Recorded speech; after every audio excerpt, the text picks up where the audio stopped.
Hi, guys.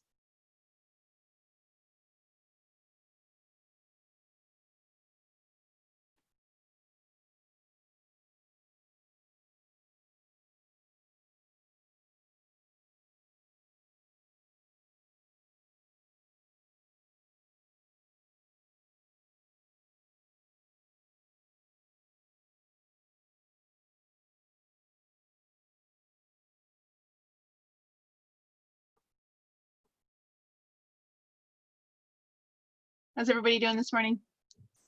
Doing pretty well. How are you? Good, thanks. It's a beautiful day here, at least in the Boston area. Yeah, we had a ton of storms last night, like lightning literally shaking the house. Really? Where Yeah. are you? Western New York. Oh, Yeah, so there was like hail and lightning. It was pretty crazy. wow. That's neat. Actually, I like lightning storms, thunderstorms. Yeah, it was pretty cool actually. Hey, guys. I think I'll just start with a little bit of administrative stuff, and then we'll jump right in, let other people kind of join the class. So don't forget, we have, see, today's Wednesday, so tomorrow our homework is due at midnight. On Thursday, and that goes up to chapter 6.3. Okay, so 6.4 I'm going to start today because 6.3 is not a really big chapter.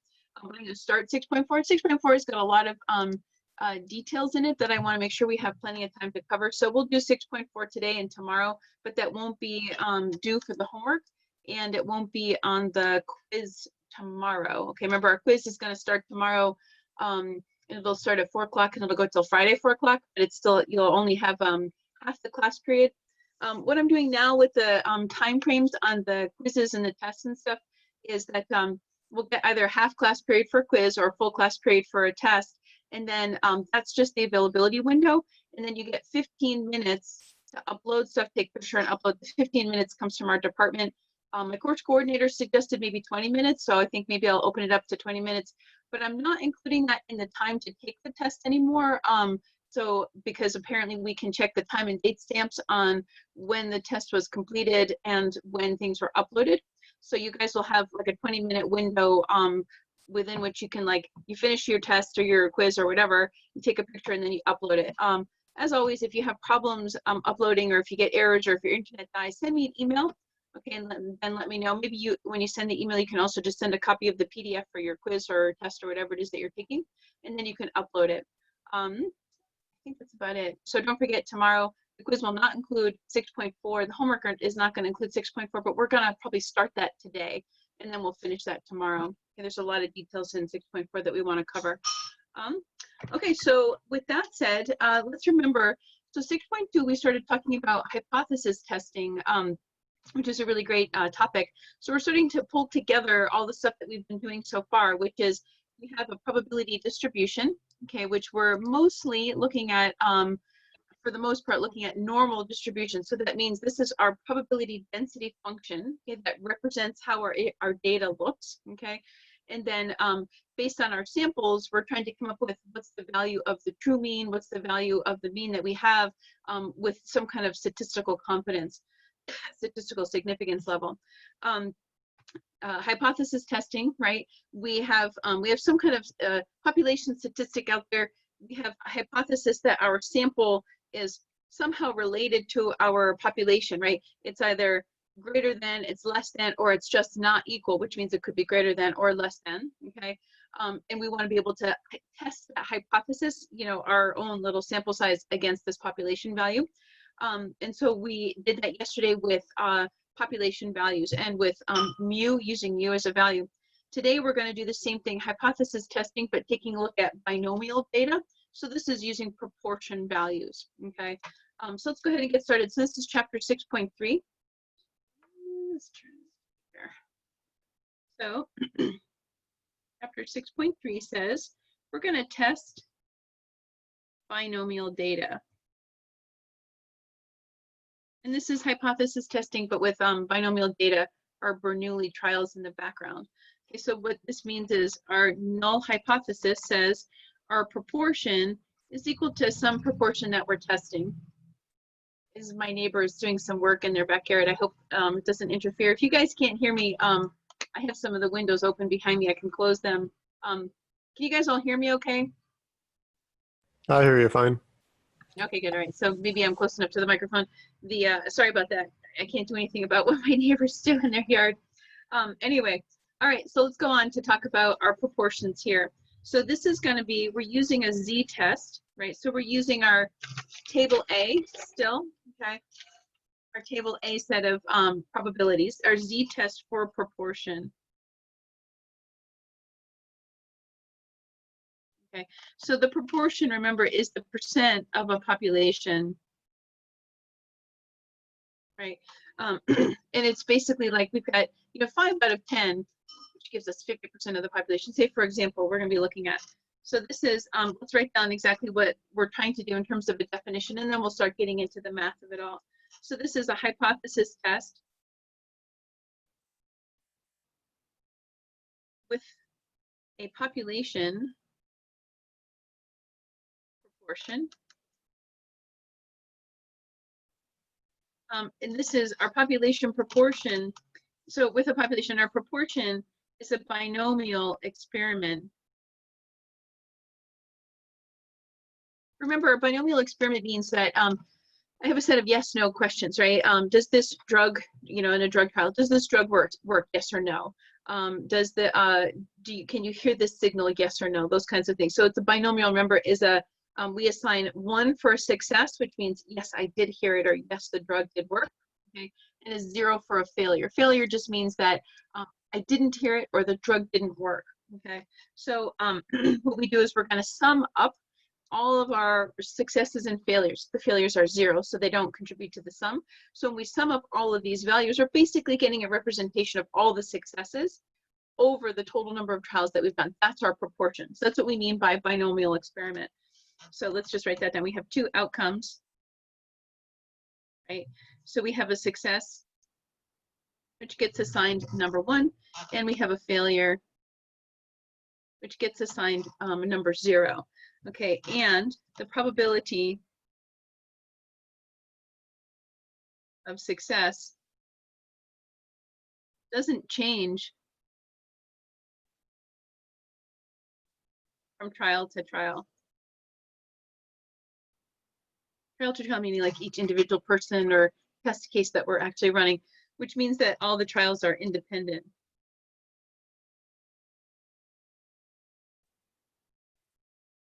And that's important. We need to make sure that those are independent. So this is called, we're going to call this, I'm going to use some of the verbiage that our book uses. So this is a Bernoulli random variable. Okay, and this basically means we have the sum of successes, successes in a binomial experiment. I mean, we sum up the failures too, but when you sum a 0, it doesn't really change anything. Okay, so we talk about when we say a Bernoulli random trial or a Bernoulli experiment, what we're doing is it's a binomial experiment, 1 or 0. We're summing them all up. Okay, so our proportion, right? Let's also remember what our expected values are. So reminder, right? Our mean is equal to the total number of trials times the proportion. Okay, or the probability, probability of success, which is a total number of successes, divided by this, and our sigma equals NPQ. Okay, where Q equals 1 minus P. Okay, so we can do a normal approximation of this.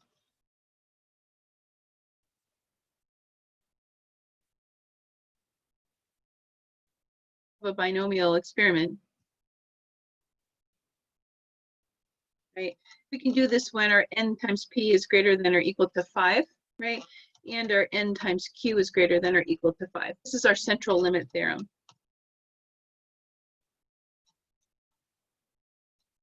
Okay, which means that we have a large enough sample size that our data is naturally forming into a normal curve. Okay, our central limit theorem. Okay, so this is basically going to mean that it's going to allow us to use the z-test. Okay, or our p-test, right? Our p-test is the same thing, only this uses a critical value. This uses our probability comparison. Oops, let me make sure you can see, for proportion.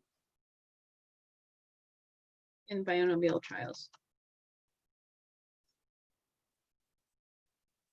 Okay. So when you guys are done writing that, I'm going to flip the page and we're going to start talking about, we're going to remind ourselves what's our z-test for proportion. How do we calculate that? Anybody need more time to write this? Okay. All right. So let's write. So our z-test for proportions. Okay. This is going to be z is equal to p hat minus p all over pq divided by n, all in a square root. Okay, so let's remember what things are here. So our p hat is equal to x over n. So this is the number of successes all over the total number of trials. So this is our sample proportion. This is what we've observed. Okay, so it's like kind of the basis of our hypothesis, right? I go out, I have some hypothesis, I have a population proportion of something happening. Then I have my own hypothesis of what I think should be happening, right? And I'm going to go out and I'm going to gather a bunch of data. X is the number of successes, okay, the things that pass my binomial, and is the total number of trials that I've looked at. So this is our sample proportion. This is our observed data. P itself is our population proportion.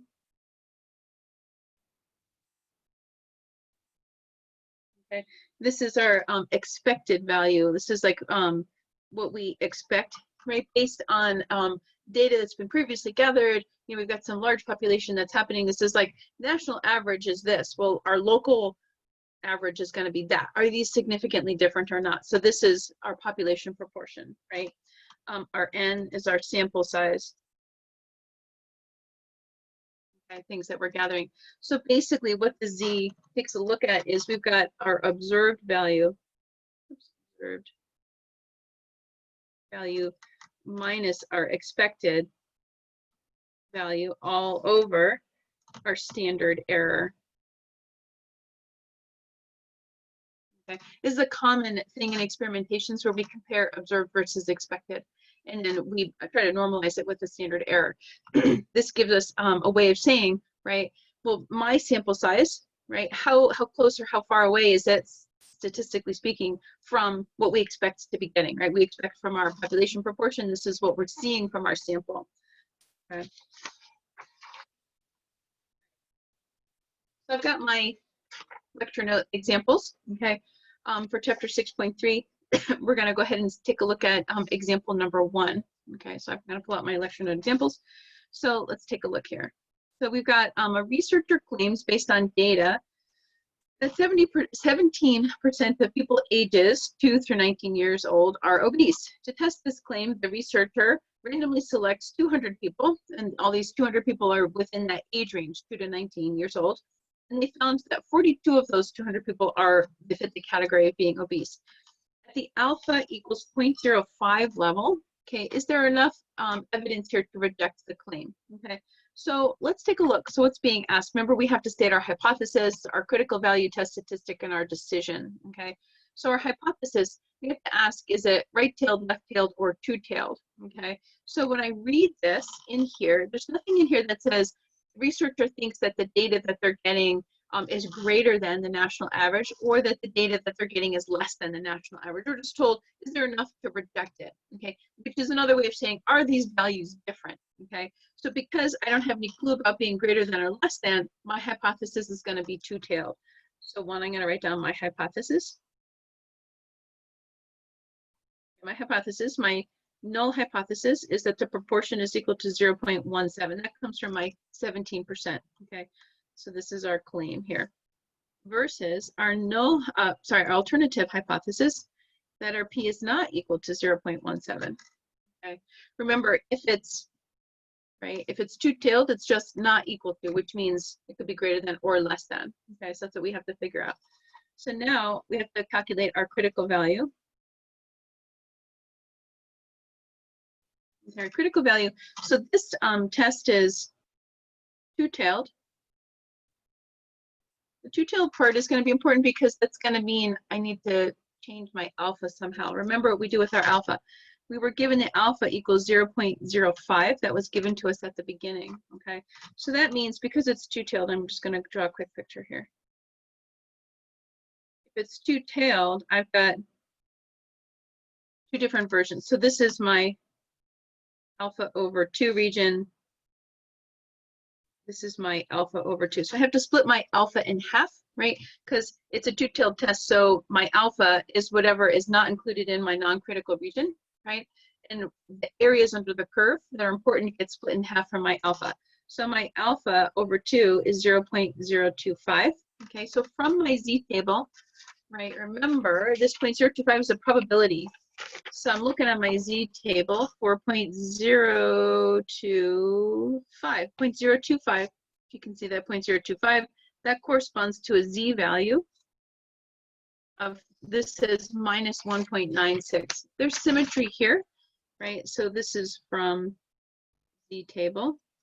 So z is equal to plus and minus 1.96 because it's two-tailed, right? So this is z equals 1.96, z equals minus 1.96. And here's our population proportion. This is our mean right there, okay?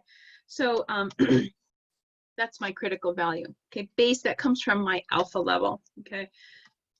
Let's write this down, critical value, okay? All right, so now I need to have something to compare it with. It's called my test statistic.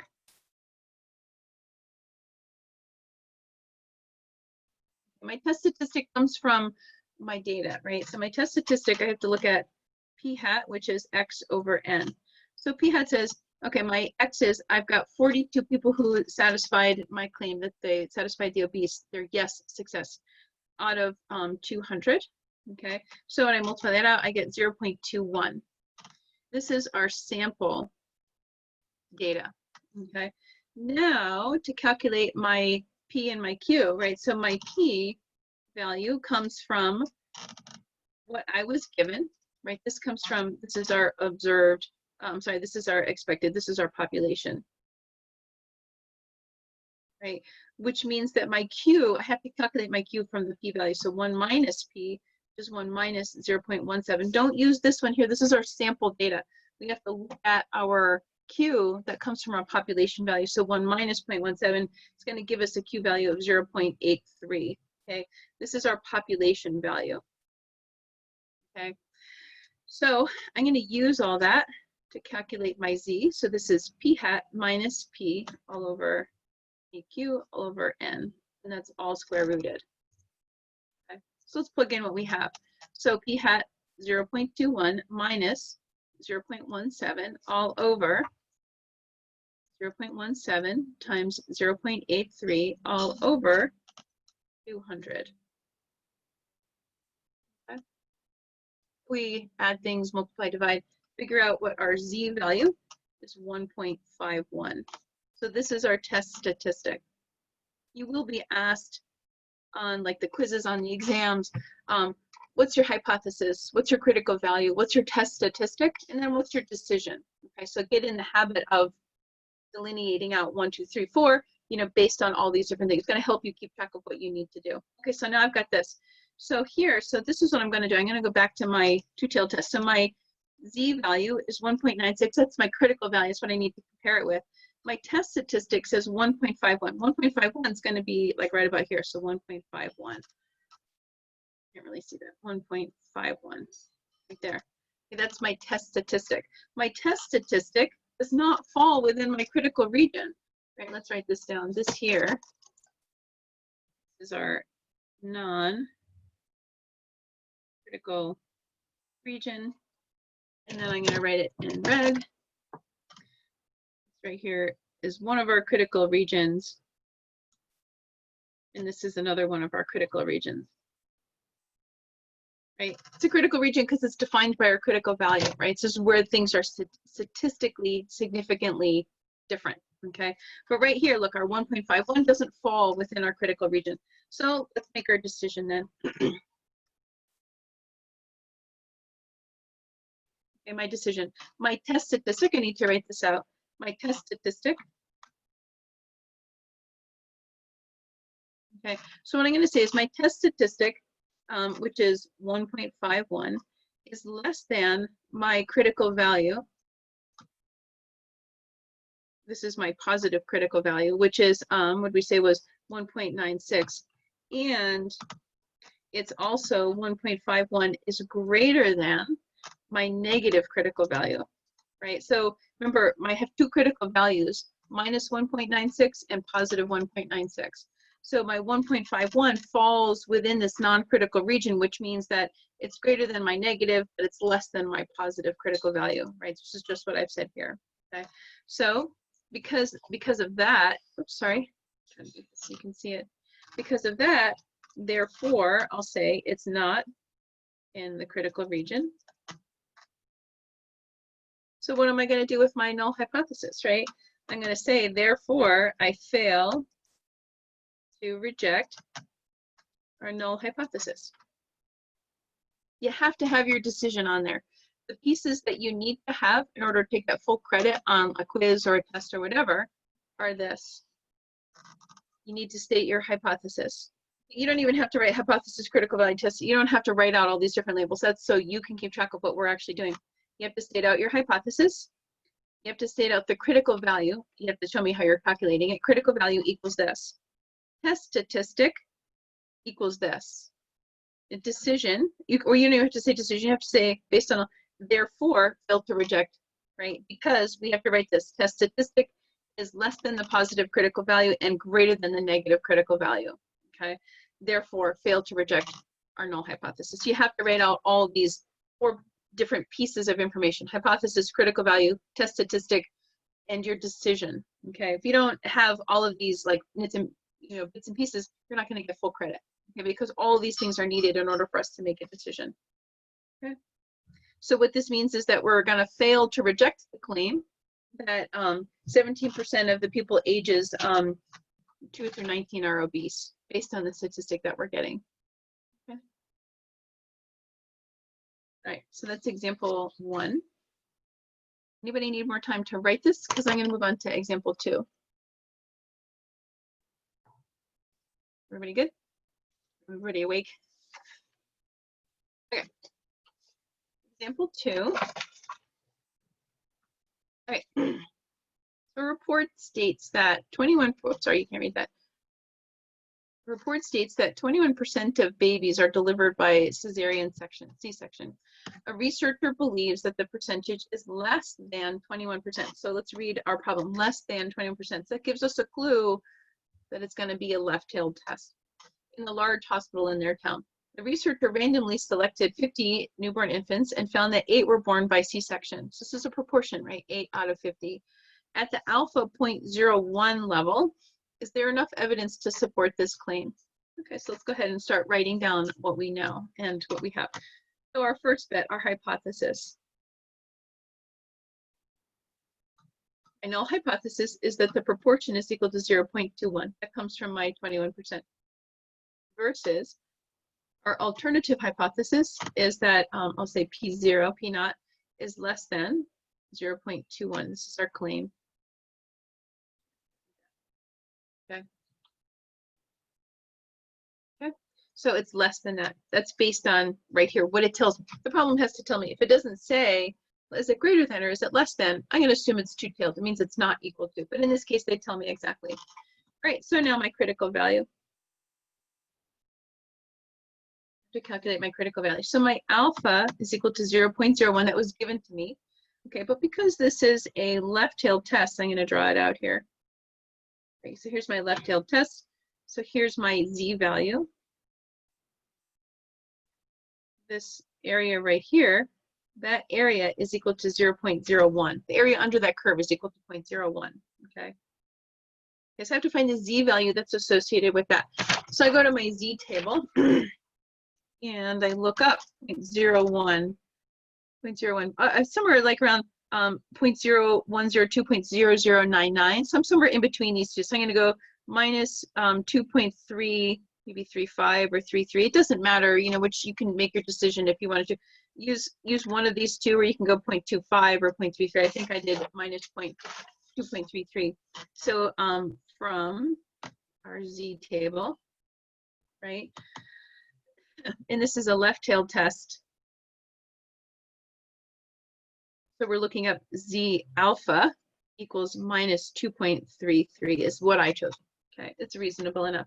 Okay, so this is where our p-value is equal to 0.01. Our probability is 0.01. We find the Z that's associated with that.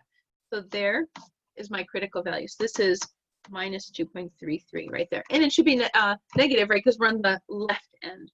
Okay, this is our proportion right there. Great. So let's figure out, we need our test statistic. Okay, so our test statistic comes from the stuff that we're actually observing. So my p hat is equal to 8 out of 50. Okay, that's equal to 0.16. Okay, now my population is 0.21. So my q is 1 minus 0.21, which is equal to 0.79. Okay, I'm going to need all those for my equation for z. So my z equation says p hat minus p over p times q over n. That whole thing's in a square root. So I'm just going to plug in all the pieces now. So p hat 0.16 minus p 0.21, it's a 2, all over 0.21 times 0.79 divided by 50. That gets square rooted. Right, so I'm going to subtract. I'm going to take the square root, multiply, divide. Watch out for your order of operations on your calculator. Make sure you use plenty of parentheses because this can easily get screwed up just because your calculator doesn't do what you want. Minus 1.152 is my test statistic. Okay, so we've got our critical value, we have our test statistic. So now I'm going to put my test statistic right there. So this is z equals minus 1.152. What do you think we're going to find, right? What's our decision going to be based on our critical value and our test statistic? Doesn't look like our test statistic is in the critical region. All right, so our decision, it's left-tailed, so we don't have to worry about is it between two values anymore. So we can just say our test statistic, which is minus 1.152, is greater than our critical value, which is minus 2.33. Okay, so it's not in the critical region.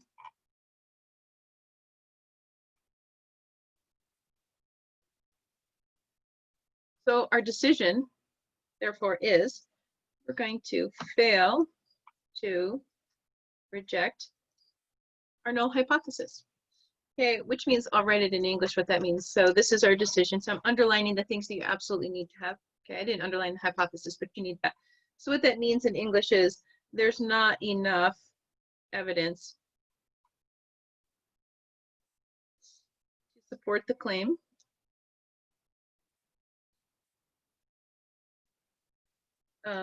that there is less than 20, whoops, let me make sure you can see, 21% of C-section births at this hospital. Okay, you don't have to write this part. This is for you to know, like, what is it that we're actually doing? What you need for our test is fail to reject, you need your test statistic, you need your critical value, you need your hypothesis. These are all things that you need to get full credit.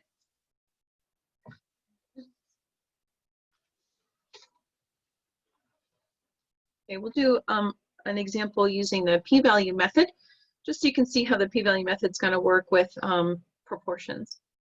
Does anybody need more time to keep writing here?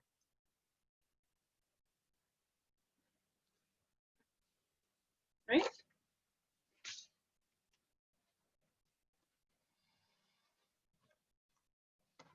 Right, so, oops, this here, example 3. So we've got an attorney claims, is that okay? Why did I make it blurry? That's weird. Okay. Second, oh, worse than before. Sorry, having technical difficulties here. My pen there, maybe. There we go. All right. So an attorney claims that more than 25% of all the lawyers advertise. A random sample of 200 lawyers in a certain city, some city, showed that 63 had used some form of advertising. The alpha 0.05, is there enough evidence to support this claim? All right.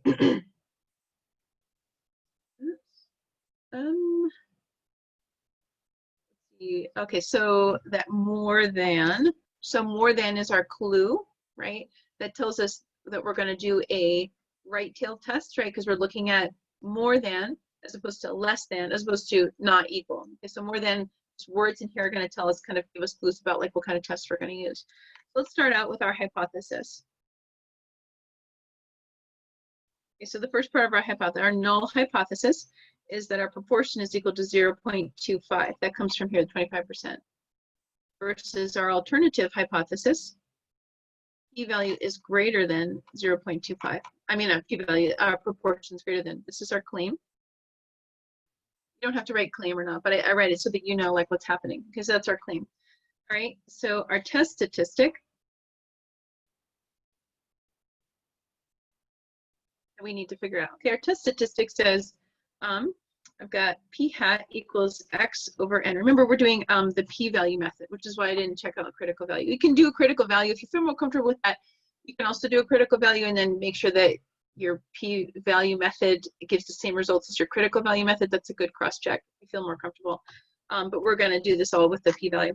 So our test statistic, x over n, so this is 63 all over 200, which gives us 0.315.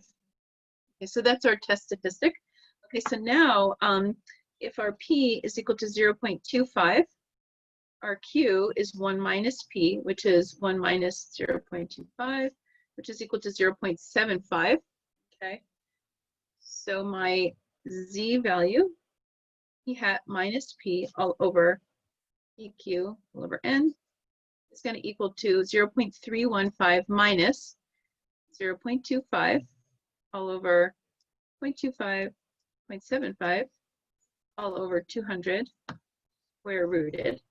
And this gives us 2.122. Okay, so our test statistic, okay, is 2.122. Now from here, I need to use that to look up on my table. Okay, so I'm going to use that 2.122. That's a z value equals, let's write that down, equals z. Okay, so this is a right-tailed test. So it's gonna, let's draw it out like this. Right, so our right-tailed test. So we're looking for, based on our alpha level, we're looking for our p-value method. We're going to be comparing these things. So this area here equals alpha, which is equal to 0.05. Okay, so my p-value, I'm going to see, is my p-value within my alpha or is it outside my alpha? That's my comparison that I need to do. Okay, so this is a right-tailed test, so my alpha equals 0.05. Okay, so I need to scroll up here. I'm gonna find our p-value. Okay, so from here, so my z table, so my p-value, let's take a look. This comes from my z equals 2.122, so z equals 2.122. Okay, so what we want is the probability that z is greater than 2.122. Okay, but remember our probability table gives us values that are, whoops, sorry, that are less than that. So I have to subtract this whole thing from 1.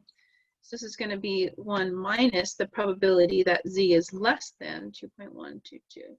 Right, this is the whole thing. That's our 1 minus this part right here. And that's going to give us this part right here, which is what we want. Okay, so that's our goal. So we're going to go 1 minus. So I look up at my z table, 1 minus where my z is equal to 2.122, and I find that it's equal to 0.9830, right? And then I subtract that from 1, and I get what I get 0.0170. This is my p-value. Okay, so I'm going to compare that p-value to my alpha now. Just not comparing it with alpha over 2 because this is a one-tailed test. It's a right-tailed. So my p-value 0.01. So 0.01. So this whole thing is the area under here is equal to 0.05. So 0.01. Let's say I'll draw that in a different color on the green. So this is right here. Let's say, for example, this is our p-value area equals 0.017. Okay. That's this area. So you can see it's well within my area of 0.05. Okay, so it's within our critical region, right? So we're going to make our decision. based on this. Right, so our p-value, which is 0.0170, is less than our alpha, which is 0.05. Okay, so therefore, it's in the critical region, which means I can reject the null hypothesis. Right? By rejecting the null hypothesis, it's like saying there's enough evidence based on data from the city that more than 25% of lawyers advertise. Okay, that's basically what we're saying. So we can write that down in English. See what that rejection actually means. So there is enough evidence to say that more than 25% of lawyers advertise. Okay. Right, that's using the p-value method. It's the same type of idea as our critical value method, right, or z-test, okay? But instead we're operating with probabilities. So we're checking graphically, this is what we're checking here, right? That remember, our alpha level sets our critical region, okay? In this case, alpha equals 0.05. Our p-value is 0.01. That was based on our, test statistic that we got. The test statistic helps us figure out what the p-value is, okay? And then we're going to compare it from here, okay? Right, so that's our p-value method. Anybody need more time to write this problem before I take the paper away? You good? All right, so I just want to make a note. In our book gives, so this is note on our book. In case you're looking at the book and you're wondering, how do these formulas, sometimes I don't give this out because it can be confusing, but I want to throw this out there in case you're looking at it.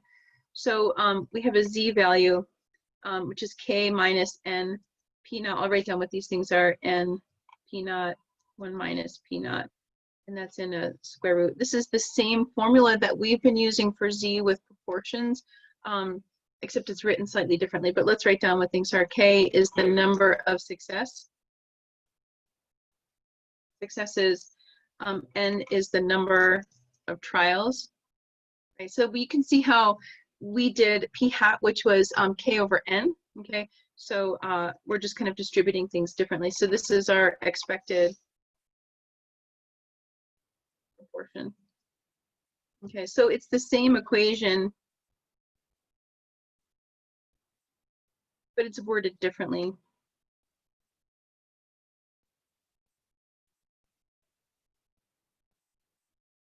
Okay, so that's one note from our book. You can use it if you want, but it's, whichever, you're going to get the same value either way. And also another thing from our book too, I wanted to point out that we want to say that to have a distribution that is sufficiently bell-shaped, right? Which is, okay, so it's not just a normal curve, but it looks like a normal curve, so sufficiently bell-shaped. So we must have at least 3 standard deviations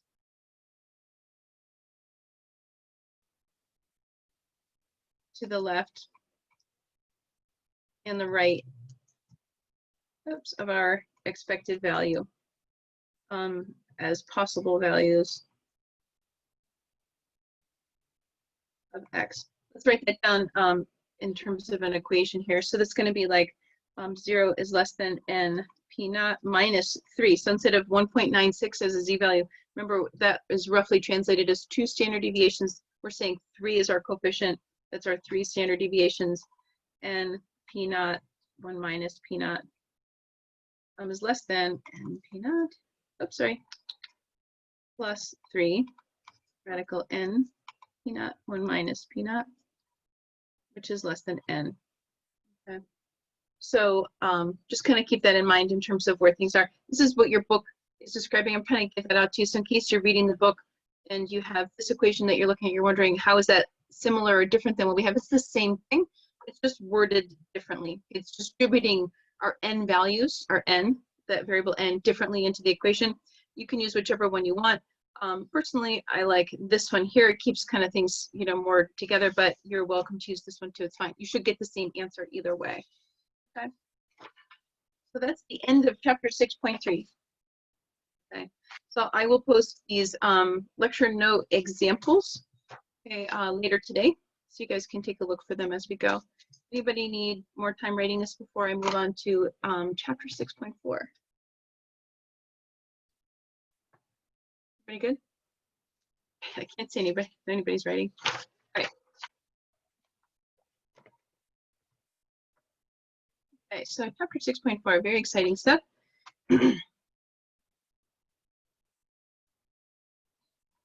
So chapter 6.4 is what we call type 1 and type 2 errors. We're going to spend a lot of time on this. Type 1, type 2 errors. Okay. So we'll start this today. We'll work through a bunch of examples, and then probably most likely we'll definitely finish it up tomorrow. And then in class tomorrow, I suspect because we're finishing up 6.4, then probably what I'll do is I'll open up the end of class. Maybe I can, you know, turn off the recording if need be, and I can answer questions on the homework or other things that you want to ask if, say, you can't make it to office hours. Okay, so let's do this. So type 1, type 2 errors. So this is, what this means is we have the possibility of drawing incorrect conclusions, even though we did everything right with the math.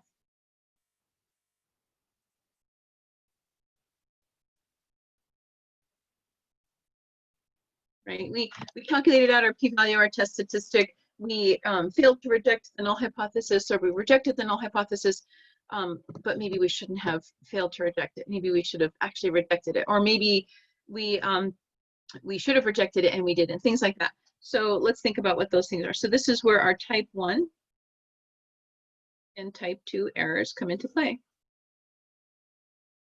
Okay, so let's talk about what they are. So the first one, our type 1, we're going to make a table too, just so you can see. So type 1 error means that we reject the null hypothesis, H0, when it was actually true. We shouldn't have rejected it, but we did. Okay. So type 2 error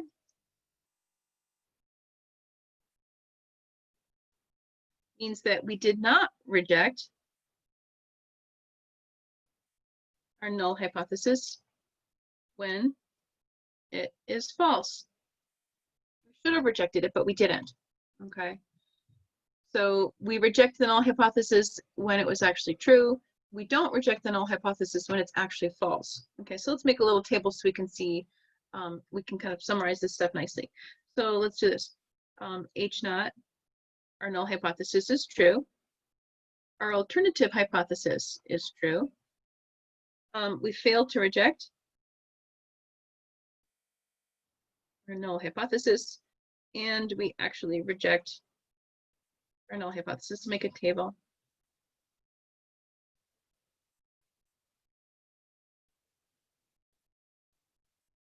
Okay, so let's talk, oops, sorry. I know you can see that. Okay, good. All right, so we failed to reject the null hypothesis when the null hypothesis was true. We failed to reject it, so we didn't really accept it, but it's true. So this was the correct decision. We stayed where we were with our null hypothesis, and it turned out to be actually true. So this is 1 minus alpha. Alpha, remember we set our significance level at alpha, so 1 minus alpha is the probability of making the correct decision, okay? So we failed to reject the null hypothesis when the alternative was, let's do this one actually. So we rejected the null hypothesis when the null hypothesis was actually true. This is our type 1 error. This is actually equal to alpha, okay? So when we set the alpha 0.05, okay, that's the probability, right, that we reject the null hypothesis when it was actually true. Okay, that's our type 1 error. So right here, our null hypothesis, our alternative hypothesis is true, but we failed to reject. We stayed with the null hypothesis. This is an error. This is our type 2 error. This is what we call beta. We're going to start talking about how we calculate beta and what this all means. So our alternative is true. We rejected the null hypothesis. We made the correct decision. This is 1 minus beta as a probability. Okay. Beta and alpha, we're going to run through a bunch of examples where we're going to calculate beta, we'll calculate alpha. We're going to talk about where all these things come into play. In real life, you will set alpha, right? Remember we've been doing all these hypothesis tests. Test this at the alpha 0.05 level or at the alpha 0.01 level, for example. Okay, 1 minus beta is a property we're going to talk about in just a minute. But beta, 1 minus beta, is something that we are going to set. We're going to set that value. It's also, because it's a probability, it's between 0 and 1. We're going to set it at usually a really good value is about 0.8. Okay, so that means that you've got good statistical power on what you're trying to do, and you've set your alpha. Alpha and beta are 2 separate measurements. Okay, so alpha I set at 0.05. That's my minimum probability. That's going to basically state that these things are statistically significantly different. Okay, and then beta is also something that we're going to set. We're going to roll through some examples where we're calculating these things so you can see kind of like where they're coming from. Okay, but in reality, beta and alpha are values that you're going to be setting yourself. Okay. So everybody have this table. I'm going to flip the page here. All right, so let's start writing things down. So let's write alpha is our type 1 error. Okay, so this is like we choose this. Oops.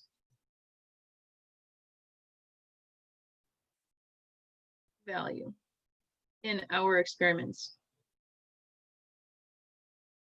Experimentally, 0.05 is the most common because it's kind of 0.05 is it's relatively on the high end, but what it basically says is this is the minimum significance level in order for people to take your work seriously, essentially. But we can also do 0.01. That's pretty good too. Or like 0.001 is even better. The smaller the number, the better. But 0.05 is typically experimentally in the real world like your minimum level for alpha. Otherwise, people aren't going to really take you seriously. Okay, so beta, okay, is our type 2 error. Okay, this is actually 1 minus beta is called the power. Okay, so we set beta or we set the power, right? And then we want to be able to say, well, the power of the experiment is set at 0.8, alpha set at 0.01. We're gathering our data. We would actually use these values to help us figure out what sample size I need in order to have a certain statistical power and certain statistical significance level. Okay, so it can help guide your experiment. But let's write down what these things are. This is the probability of observing an effect in the sample of a specific, we're just going to specified size, right? That's our n, or greater. So this is like our specified size. This is our n value, or greater. And that's gonna the probability of observing an effect, that the effect is going to exist. Exists in the population. Okay, it's a lot of words. We're going to actually go through a bunch of examples so you can see like what this actually means and how we're going to work it. So what we're going to do is we're going to use alpha and beta. These are preset values. Preset meaning we set them before we even start the experiment. We're going to use those to get the sample size. Let me see. I can spell necessary to have a small alpha and a large 1 minus beta, our power. We want to have a large power value. So, so we kind of want a small alpha and a small beta to have a large power value. But again, all of these things are going to be based on like how much time and money you have. So I don't want to set my alpha so small, 0.000001, and my beta so large, right, that my power is really big and my alpha is really small. Because then I'm going to need like 1 million samples in my sample size to gather data, and to do all these experiments requires time and money. So it's always a trade-off. So we find out what is going to be a really good value, but not so good that it's going to take us forever to actually run this stuff. So we're going to talk about what's reasonable, and what will be, we can have high confidence in our results. Okay, so let's write down beta, what it's going to depend on. It's going to depend on a bunch of factors.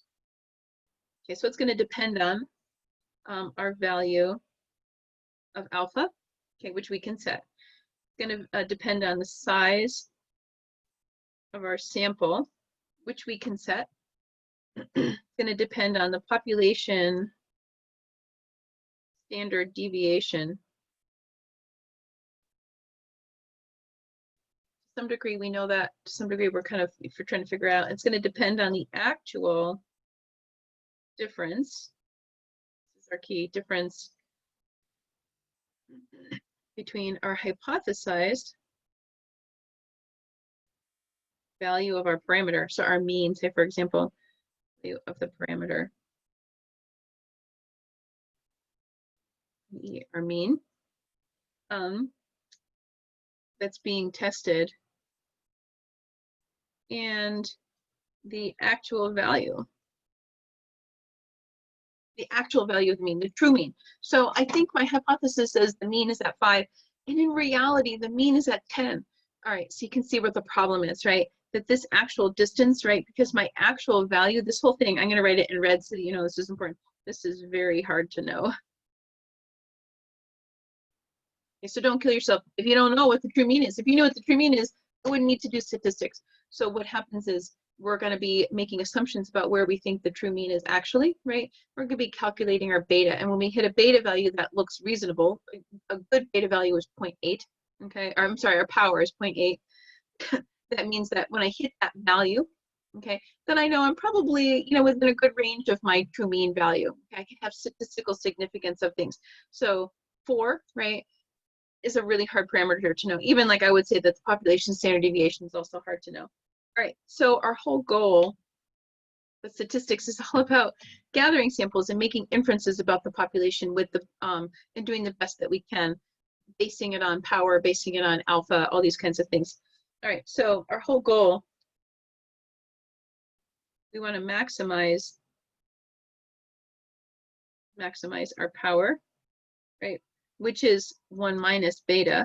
So that really means we want to minimize our beta value, right? Because if power is 1 minus beta, if I make beta small, then power gets maximized, right? Because we want to do that to reduce the likelihood of committing a type 2 error. Okay, these are all possibilities, right? I'll just put down also one last definition of power. So our power basically measures the sensitivity of our test to detect, to figure out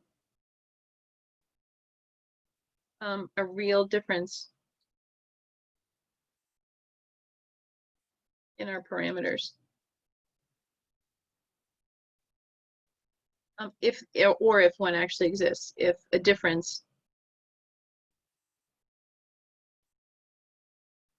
Okay, so power about equal to 0.8 is good, right? Like I said, alpha 0.05 is our minimum. A power above 0.8 is really good. That's kind of like our goal.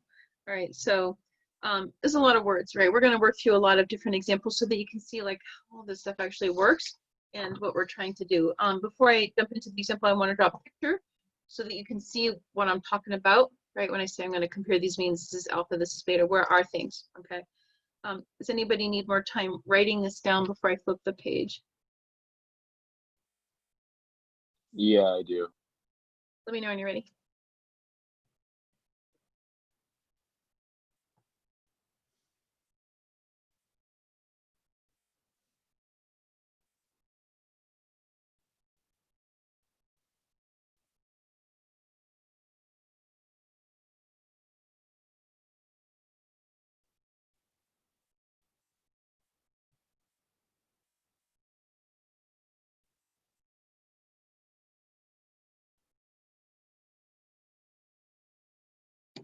Okay, thank you. Anybody else? I'm gonna flip the page. All right, so let me just draw a picture before we jump into our examples. Okay, so we're going to talk about alpha, beta, and power. So let's draw out what we're talking about here. So, and I'm going to draw a lot of pictures on things as we work through the examples, just so you can kind of see how things are. So we've got, right, this is our hypothesis. So this is my mean. I have a hypothesis. I think the mean is equal to this. So it's my null hypothesis. My alternative is greater than, less than, not equal to. Okay, so based on this, let me draw this out like this. So based on this, I'm going to have, let's shade it like this. This here, this region here is my alpha, right? That's set from my experimental level. I'll test this at the alpha 0.05 level. You'll see those types of things. Okay, so we're going to be comparing. We don't actually know where our true mean is, but we're going to make assumptions based on our power. So let me draw this out. This. So here, this is mu. This is equals our true mean. Okay, so that's our true mean. We don't really know. This is our experimental thing where we're trying to find how close is our hypothesis to the true mean. Okay, it's kind of our goal. But let's draw out what we have. So right here, and I'll draw these in different colors here. So this region here is going to equal beta. So in green, that's beta. Okay, and then I'm going to do it in pink. This region here, 1 minus beta. Remember, we do 1 minus beta because the area under our whole normal curve is equal to 1. If this region here is equal to beta, this region here is our power, right? Which is equal to 1 minus beta.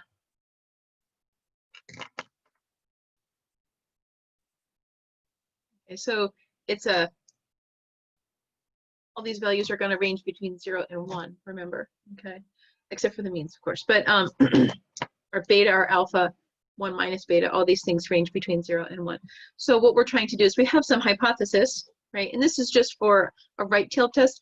We would do something similar for a left-tailed test. Then our true mean would be off to this side over here. If we had a two-tailed test, our true mean could be here or it could be there, right? So we'd have to take that into account. When you guys start working on the homework problems for 6.4, and we may have some questions about things, I have some very detailed solutions for some 6.4 problems that we can then go through if you want to be able to see how these things actually work. Okay, but just in terms of our picture of where our alpha is, where our beta is, and where our power is. Okay. All right. You guys have that? I'm going to pull out my for lecture examples booklet here. You guys all good with this? Here, can I I don't hear anybody. I'm going to move it off. You guys can let me know if you need that back. All right, so our lecture examples. So the first example, we're given the following. We've got our null hypothesis, right? Our mean is greater than 170. And we're going to reject the null hypothesis. Actually, I'm sorry, so we're given the following. This should be actually our alternative hypothesis. So we're going to reject the null hypothesis if the sample mean is greater than or equal to 172, okay? Actually, let me do this. I think I wrote that down wrong. That may be a typo. So let's do the null hypothesis. Our mean is equal to 170. Okay, because it says here we're going to reject the null hypothesis if the sample mean is greater than or equal to 172. So that means our versus 1, which is mu is greater than 170. Okay, so we've got our null hypothesis, our alternative hypothesis, and we've come up with our this here, this value is going to give us an idea about where our critical point is, right? So that's going to help us define what our alpha is. So from all these, we need to calculate alpha, beta, and power. Power comes from our beta. So, but the alpha and the beta we actually need to calculate. Okay, so let's take it one piece at a time. So these are going to be long examples here so that we can work through all the different pieces. All right, so let's write down, we have our mean is equal to 170, right? And we're going to be given, I'm going to give you these values. Okay, you didn't have this in the typed up part, but I'm giving you these values.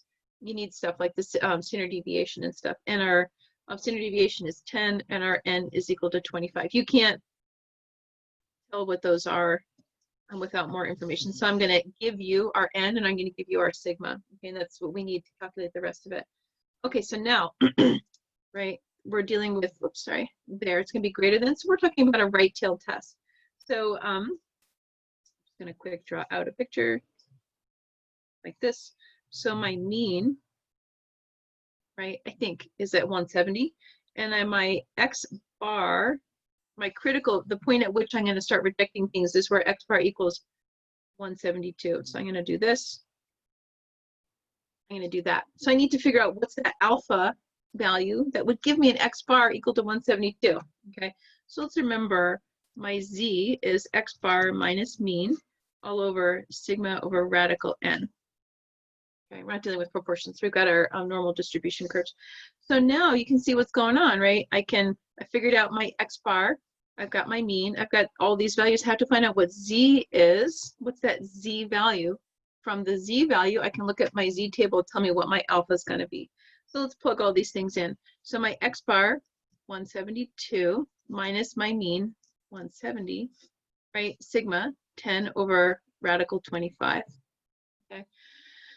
All right, plug everything in, add, subtract, divide. I get a z value equal to 1. So this z is equal to 1.00. All right, so I look up on my table, right? So I look up on my table, where's my z value? Equal to 1.00, right? So let's do this. So what we're doing is we're going to say, write this all out so we can see, alpha equals the probability x bar is greater than or equal to 172. That's based on our hypothesis and all of this stuff, okay? So, and that's true, we're going to say x bar if our true mean is equal to 170, or not our true mean, but if the mean that we're working with is equal to 170, okay? X bar sets our critical value level, okay? Which is like saying the probability that z is greater than or equal to 1.00, okay? But remember our tables, right? Our table of values, right? To get this, that's greater than, I have to go the whole thing minus what's less than, okay? So let's remember, this is 1. The probability of the whole thing is equal to 1. So we're going to say, actually, let's do this. So from our z table, I have to look up what probability is going to be for z equals 1.00. So when z equals 1.00, our probability is equal to 0.8413. That comes from our table. Okay, I'm not pulling that out of thin air. So I'm going to go 1 minus 0.8413 to find out, right, this right-tailed portion, because this here says the probability that it's z is less than that. So I want to get greater than, so I go 1 minus. So this is equal to 0.1587.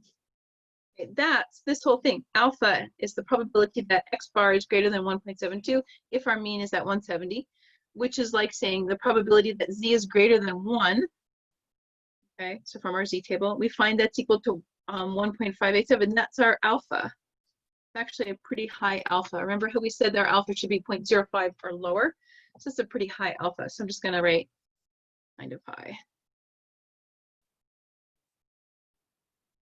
Value for alpha. Okay, normally we like to see a 0.05 or lower.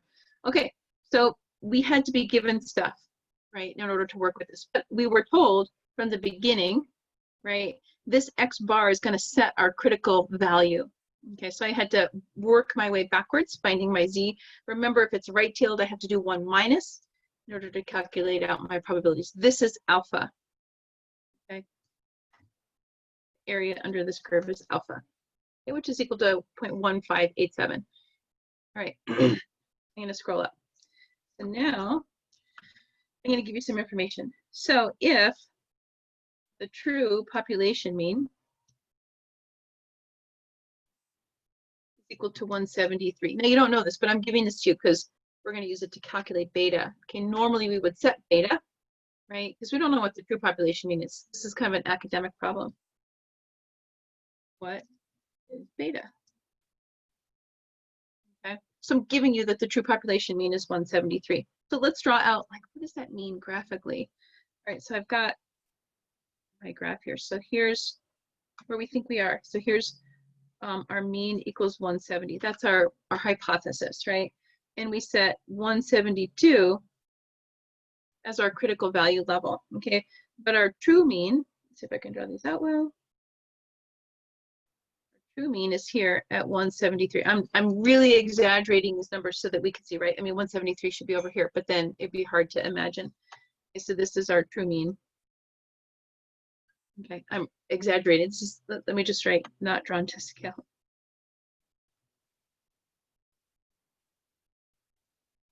Just so we can visualize things better. Okay, so now this 172 sets our alpha. Okay, I need to be able to calculate out my beta so I can figure out where on this graph my beta is. Okay, so now let's go back here to our z. So our z equals x bar minus mu all over sigma over radical n. Okay, so we said 172 minus, now my true mean, 173, right? And over radical 25. Watch what I've done, right? I'm looking at 172 is where we've set our critical value to be. Okay, that denotes that we're now in the statistically significant region. That's the value I'm plugging in for my x bar, right? 173 is my true mean. And radical 25 is standard deviation population, and then 25 is the number of samples, okay? So watch out for your values, okay? Even though we set our mean here at 170, we're now comparing now the distance between where we've set our critical and where our true mean actually is. Okay, that's gonna tell us how close and how much these things overlap each other. Okay, so I'm gonna add, subtract, multiply, divide. I'm gonna get a z equals minus 0.50, okay? So now, what I need to think about for my beta, I'm going to scroll up a little bit. So my beta is going to be the probability that x bar is less than 172 if our true mean is equal to 173. This is our critical point. This is our true mean value. This is like saying the probability that z is less than minus 0.50. Why is this, why am I taking this negative value? Because now I'm dealing with this curve here, my true mean curve, okay? So I'm looking at a beta value that's going to be on the left tail of my true mean curve. I'm working with this mean, so I'm looking on the left end, so my z is going to be negative, okay? All these values here, we're operating on the left end of the true mean curve. Not the right end of our hypothesized mean, but the left end of our true mean curve. That's why I have this here.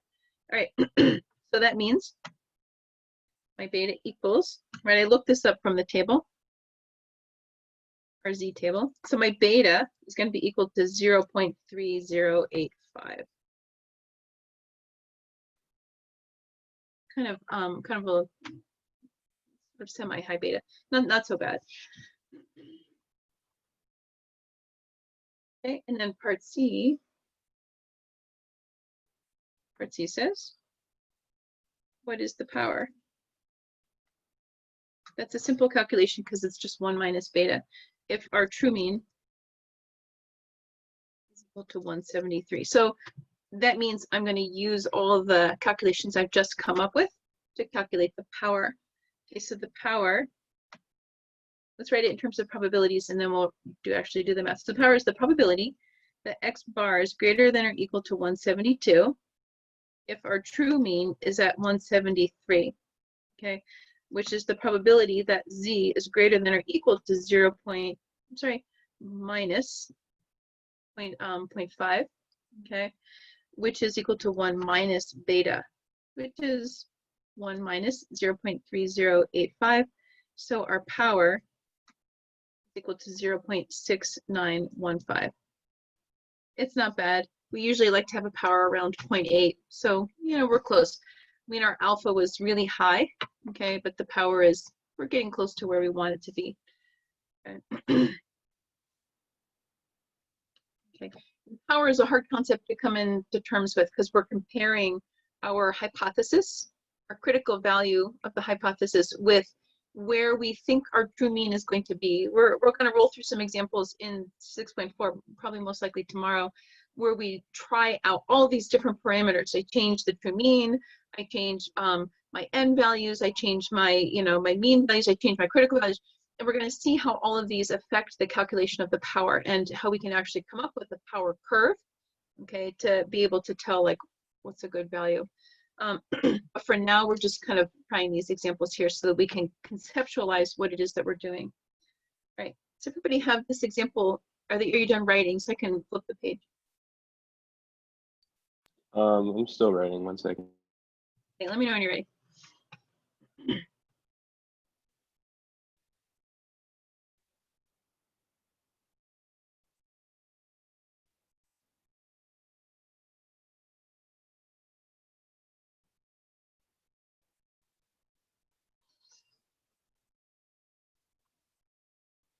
Could you actually move the page a tiny bit up? I just didn't get the Z calculation for beta. Yeah.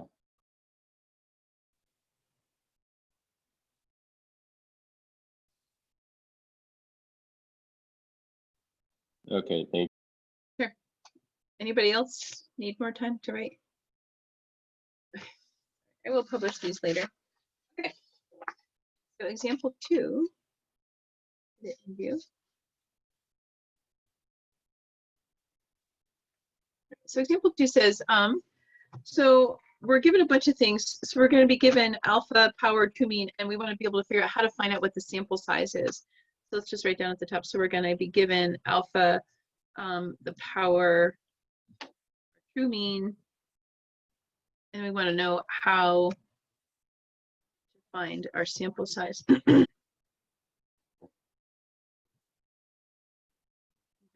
So things like normally we would decide for ourselves what's our alpha, what's our power, right? And then based on where we think our true mean is, we would come up with reasonable values for our sample size. Because like we said, it's a time money trade-off in terms of how many, as the larger number of samples I have, the better.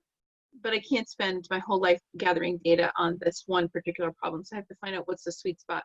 All right, so in this example, we've got let's see, our null hypothesis, I wrote this down wrong again. So let me write this correctly. So our null hypothesis, our mean is equal to 100, okay, versus our alternative hypothesis that our mean is greater than 100. Okay, sorry, I wrote that down wrong. Okay, that's our hypothesis. We're given that the alpha is equal to 0.05, okay. We're given that our power, beta, 1 minus beta, our power is equal to 0.6. Okay, and we're told that the true mean is equal to 103. What's our sample size? And we're going to assume we have normal distribution and a population standard deviation of 14. Always good to assume normal distribution unless you're told otherwise. We have an example that we'll see if we have time to go through today where we don't have a normal distribution, and then we'll have to go back to actually integrating values. Remember, other people spent a lot of time integrating all these values from our normal distribution, and they created this whole probability table so that we don't have to integrate our normal curve every time we want to do this. All right, so let's go ahead and do it. So what do we need to do? So we've got our alpha, which is our probability. Let's take notes, right? Our probability that we're going to reject our null hypothesis given that the null hypothesis is true. Just writing down in words that we can keep track of what do these things mean. And that's equal to 0.05. We were given that at the beginning. Okay, so the probability that z greater than x bar minus mu all over, let's see, sigma over 14, sigma over radical n, that's going to be equal to 0.05, right? Because that's where we make this decision, right? This helps us to find our critical region, right? So this is the z that we're going for, right? So let's fill in the blanks. This is the probability that z is greater than x bar minus mu all over 14 over radical n. Okay, so this we're going to get, let's draw it out a picture like this. So we have mu equals 100. This is alpha equals 0.05, right? This right here tells us it's a right-tailed test, right? Because mu is greater than 100, it's a right-tailed test. In parentheses, just for our notes, so when we're drawing it, so we know we want a positive z-value and we don't have to cut alpha in half or anything like that, okay? So from the table, from our z table, right,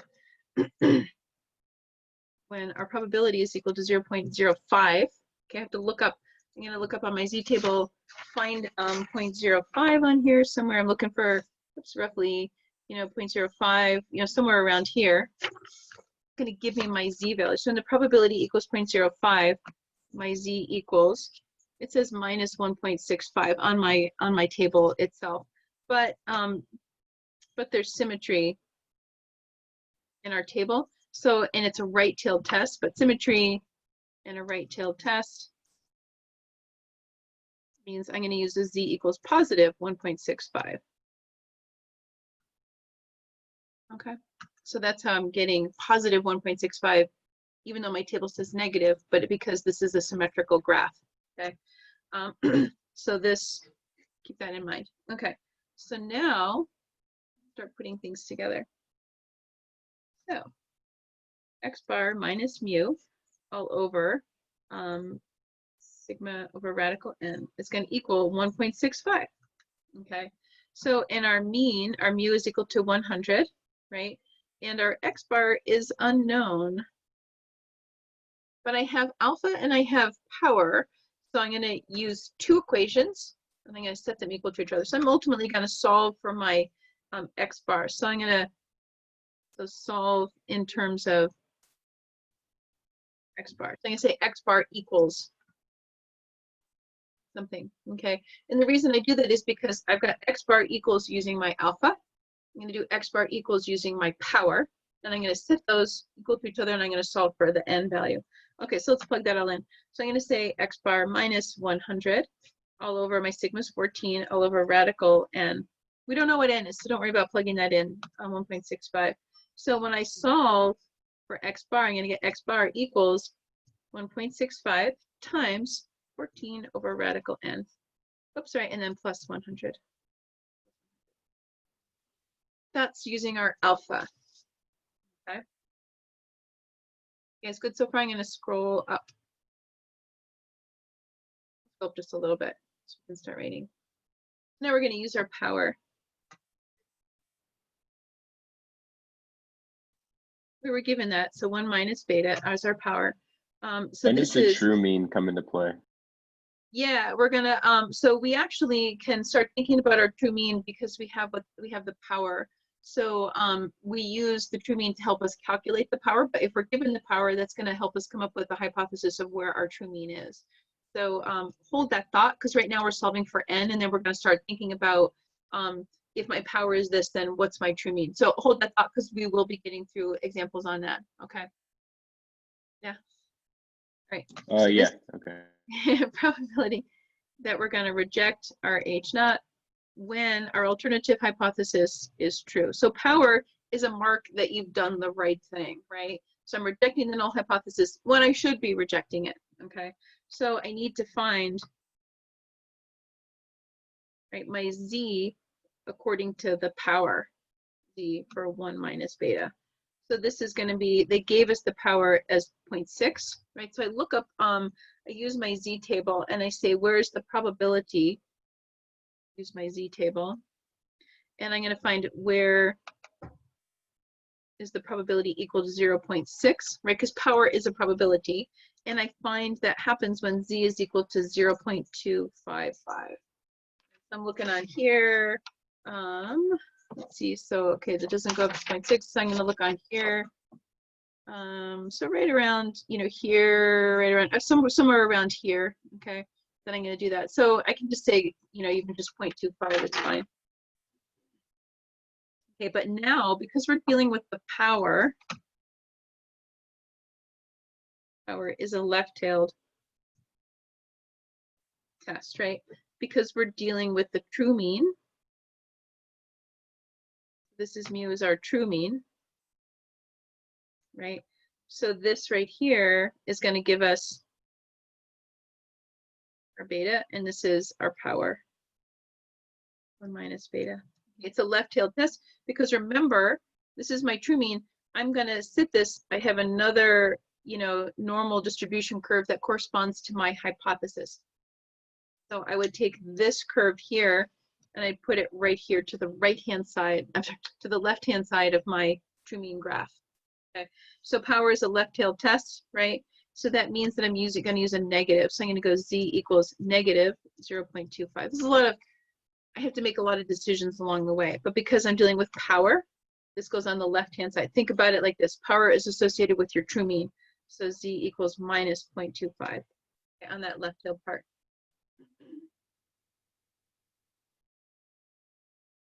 Okay.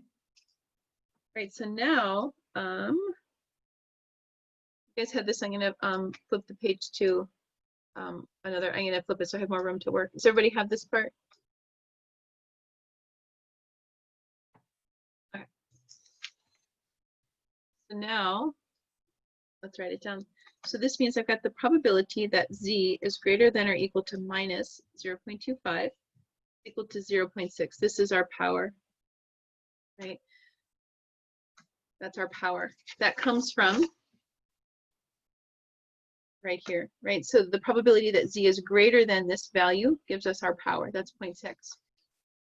Okay, so that's what we're dealing with here. So now let's write in, I've got x minus 103. This 103, I'm going to write it in a different color here. This is our true mean. Okay. When we do an example tomorrow, we're going to try out different values of our true mean, and we're going to see how that changes our power calculation. Over 14 all over radical n. Okay, and this is equal to minus 0.25. Remember, this is a z calculation that's equal to minus 0.25. Okay, so now I need to solve for x bar again. Why am I solving for x bar? Because I had an x bar I could solve for when I had the alpha. Okay, always radical n is in both equations. So when I say x, I'm sorry, this would be x bar equals this, x bar equals this. It's the same x bar. Okay, that's that my x bar value that's going to help me define my alpha part.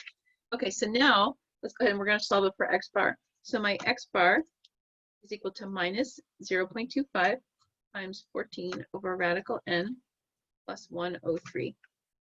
Okay, so this gives me my x bar here from my power equation. I have the x bar from my alpha equation. Now I need to set two equations, my x bar from the alpha and the x bar equals from my power equal to each other. And now we can solve for radical n, or sorry, not radical n, we're going to solve for n. Okay. It's a lot of work. That's why, this is why you want to calculate, you want to figure out what your power is, you want to figure out what your alpha is, so that then you can figure out what size sample you need in order to have a power of this and an alpha significance level equal to that. Okay, so I'm going to do this. I'm going to set the two equations equal to each other. So this is going to become 1.65, 14 over radical n plus 100 equals minus 0.25, 14 over radical n plus 103. And now I get to solve for radical n, or solve for n. All right, so I'll do it over here. So I've got 23.1. I'll show you the algebra. You guys can do it too if you want. 0.5 over radical n equals 103 minus 100. I'm going to get 26.6 for radical n equals 3. So I'm going to make this into 20. Oops, sorry, you can't see what I'm doing.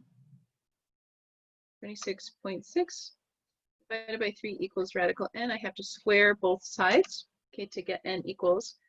So n equals 78.6, which I'm going to raise up to 79. Okay. So we found those two equations, we set them equal to each other. There's also a formula which I'm going to give you now for solving for n using the power and the alpha. It's basically like somebody went out and said, let's make this generic, and then we're going to put everything together using just these values here. You can memorize this formula, or you could know the steps on how we actually did it. So we can also use the formula, which takes us right to setting these two equations equal to each other. So my n is equal to sigma squared. I get the z value for my power plus the z value for my 1 minus alpha squared. Get mu all over mu minus, mu naught there. Okay, so plugging things in so you can see where everything's equal to each other. Move this over here. Putting this in a different color so that you know it's an alternative method. We're going to get the same answer, 14 squared. This is 0.25 plus 1.65 squared. 103 minus 100 squared, and that gives us n equals 79.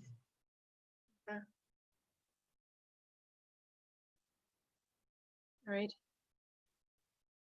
Whew, it's a lot of work, but there we are. I'm just going to draw out a picture for what our power curve looks like in our notes, and then we'll stop. And then tomorrow we'll work through a small example using a probability density function that's not normally distributed. So we won't use the table. We're going to have to integrate things. And then we'll work through one long example, trying out different parameters of power, alpha, and true mean values, different things, and how we come up with these values here. Anybody need more time writing down what I have on the screen? Nobody saying anything? Okay, good. All right, so let me just draw out our power curve. Okay, so our power curve looks like this. So it goes from 0 to 1. And typically in our experiments, the power curve starts at alpha or alpha level. This thing asymptotes at 1, right? Because it's a probability, so it's going to asymptote at 1. And it goes like this. Okay, so let me write down, this is our mu, our mean. So this is the parameter being tested. Okay, so we have various values of mu on here. So what happens is we don't really know what our true mean is. So we maybe make an assumption about our true mean, and we basically say, if our hypothesized value of mean is, our true mean is here, or let's say we'll say our hypothesized true value of mean is here, and our true mean could be anywhere along here. So we're going to try out different values and see what kind of power we get, right? We typically want a power of like 0.8, right? But this thing is going to converge 1.0 because it's a probability as our true mean gets farther away from our hypothesized. Okay, so we're going to try out different values of this, right? See that as the distance gets farther between them, it gets easier to tell the significant difference between our hypothesized mean and our true mean. If they overlap a lot, maybe they're not so significant anymore. Okay, so this is what we're trying to test out here. It's just a power curve. Our values of mean are alpha right here, and it goes up to 1 because it's a probability. Okay. And can I get this? I can't zoom out.